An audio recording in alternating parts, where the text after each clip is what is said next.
Well, welcome to this episode of Wealth Coherence. I was wondering, would you be willing to share the story about what you did for your cousin and with your cousin just recently? I think it was so inspired, and I'd love for people to hear about it because I think it really speaks to the soul quality of our connectivity as family and what that can do Yes. overall. Yeah, I think that really stems from my real strong conviction that you can literally do anything that you set your mind to. And Mhm. the challenge is in today's world is that we can put our minds to, there's so many things that we have exposure to. So what do you actually commit to? So the story of my cousin, for example, is that 2 years ago, his mother passed of bowel cancer. So, and it's been obviously challenging. I mean, he's only 21 years old, and then he started getting, well, he was a bit overweight. So we said, Mhm. I gave him a challenge. I said, I challenge you to a cycle race, when and where. So at the beginning of the year, we decided that the British Heart Foundation would be in memory of his mom. And I think the objective or the why behind it, which I think is critical, was strong. Yeah. And all of a sudden, it just reshaped the daily actions that he would take. Mhm. It just made refinements into his daily life and took action differently. And a month ago he phoned me and said, listen, I've lost 15, 16 kilos. And I Oh just my thought to myself, oh damn, I'm going to have to go to London now and do this race. So but the bottom line is that no matter who you are, no matter where you are, you can do anything that you set your mind to. If you see it in your God. Mhm. mind and you make daily steps towards it, then go for it. And I just think that is the new wealth is recognizing that, realizing that, and living life Mhm. realizing that I can do anything, and just baby steps, consistency, discipline in that direction, and all of a sudden the universe conspires to make it happen. And that is like something that we didn't think about that. I didn't, anyways, in my space. We didn't think about the power of the mind, like looking Yeah. inward and realizing our infinite potential. This is Mhm. it's pretty new stuff, and because I think because of that, life's evolving quick, and we're seeing these changes and Mhm. these astronomical shifts taking place. Maybe one day we'll be visit like I can fly to America and come and visit you. I can fly to London and visit you within a few hours. Maybe soon we'll be flying to another planet and visiting other planets. Who knows? It's amazing what we're living in.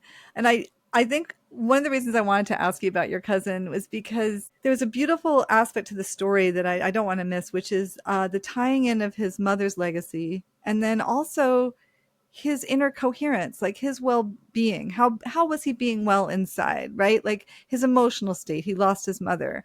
His physical state, he started gaining weight. You were seeing that he wasn't flourishing. He wasn't to his full potential. And you just gave him an invitation, like as a cousin from a place of love, not pressure, but more like, hey, with this. And he completely reoriented his inner life.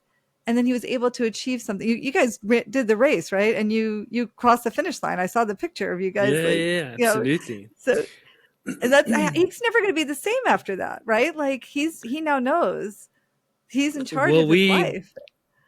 we were planning to do a cycle around Mauritius. So we're probably going to do that over 3 days. And yeah, it gives you control over, just makes you aware of, like, this is your vessel. This is your body. This is what you've inherited. And this is for you to go and explore. And so look after it and go and explore, go live life to the full. And Mhm. I think there's these little shifts that can take place and just little clicks. Sometimes you just need that, just a little burst of a spark that lights up in your heart, and you nurture it, Yeah. and you go for it. And yeah, so look, I'm so proud of him. Like, I'm proud of just being able to have completed it, and not just like well, like extremely well, so meaning like successfully and like with speed and Yeah. just like very strong. And I was very, very impressed. And again, I love to do that because I think it's like, okay, that's my cousin, an example, but just in general, any little act of kindness that you can do towards any other being in this world, like even if it's just recognizing someone and just showing them that you do care and just feeling that, it ripples into it like the butterfly Mhm. effect. It has huge consequences, and I think the more we do that, the world is shifting and it's changing. And I think Yeah. just those little acts of kindness allows you to shift internally, and your Mhm. world then begins to shift, and the reality that you experience starts to shift in a way that you cannot even imagine. And sometimes it's as simple as just a little act of kindness here and there.